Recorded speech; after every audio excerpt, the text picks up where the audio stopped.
So this next set of slides, and in this video, we're just simply going to go over kind of some bad answers and then what would be a better answer to some common questions.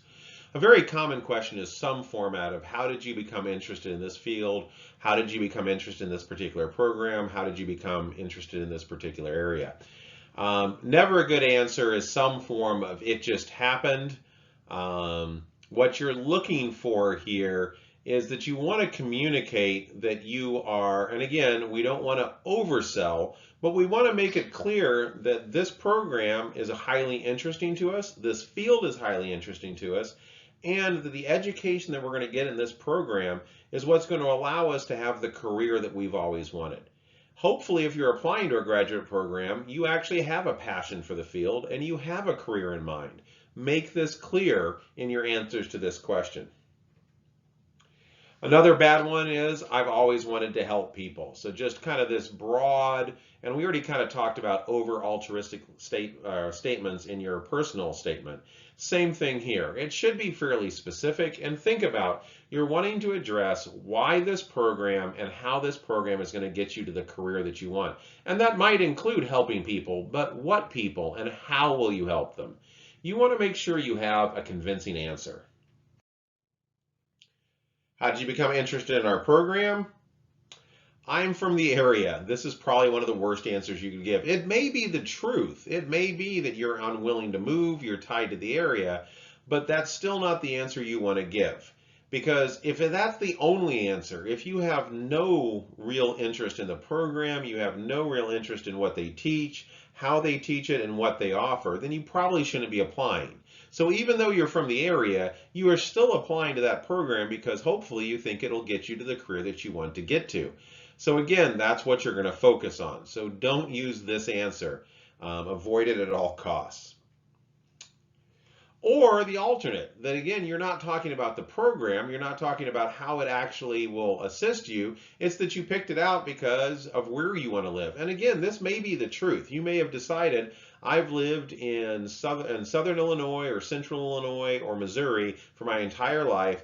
I want to go to the West Coast, and I'm going to apply to graduate programs all on the West Coast because I also want to use this as an opportunity to see a little bit more of the country and to live somewhere else. That's a legitimate reason, and I'm not going to necessarily knock it. But again, there's a fair amount of programs on that coast. Why did you pick this one? So don't go to this answer, even if it's true. Go to the second answer that talks about how the program's getting you to your career. Another bad one is my girlfriend is in school here, or my boyfriend is in school here. Or I have family in the area. And again, all of these, you don't want to leave the area, you want to move to a specific area, or your choice is being somewhat contained by relationships, both romantic or family. Those are all fine reasons, but again, you should not focus on them in your answer. You should be focused on how the program will help you in your career. What do you know about our program? Or what about our program interested you? Or what do you think is unique about our program? Again, never a good answer is crickets. You should know enough about the program to be able to kind of highlight why you chose in the first place. If you remember all the way back to the videos at session 1, we kind of talked about becoming a good scientist and researcher and doing your research about programs. Picking about twice the number of programs you're actually going to apply to so that you can start coming up with criteria of what are you really looking for in a program. Use that information to answer these kind of questions. Another bad answer is, I know it's a really good program and you have a really strong reputation. Now, if you are willing to follow that up, I know it's a really good program because A, B, C, and D, and I know you have a really strong reputation due to the fact that I read about how your program is one of the highest ranked in the nation in XYZ journal. That's fine, but you don't want to be saying superlatives that have no backing. So you don't want to just throw a bunch of adjectives in front of program and reputation. And if you can't come up with good answers as far as how good the program is or how strong the reputation is, then you want to focus on what they're offering. What kind of practicum sites, what kind of faculty, what kind of research are going on. Again, make sure you have an answer ready to go for this question. So the dreaded tell me about a weakness. Never a good answer. Sometimes I procrastinate, but I really do my best work at the last minute. Recognize again, think about the previous lectures we've done in these sections or these videos where we've talked about what an ideal graduate student is according to the actual application committees. It's someone that has time management. It's someone that is motivated. It is someone that is driven to learn and do well. It's a creative person. It's an intelligent person. So make sure that if you're talking about weaknesses, your weaknesses are not in those broad categories because you're basically putting a red flag up.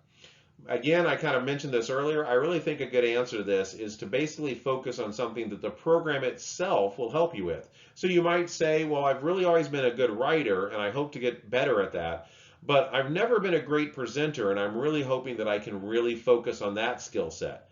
Or I'm really looking forward to working with groups if that's what the program focuses on, as that's something I really haven't had an opportunity to, and I really look forward to building that skill set. So again, think about how you can turn this question into basically praising their program for how it's going to fix your weakness.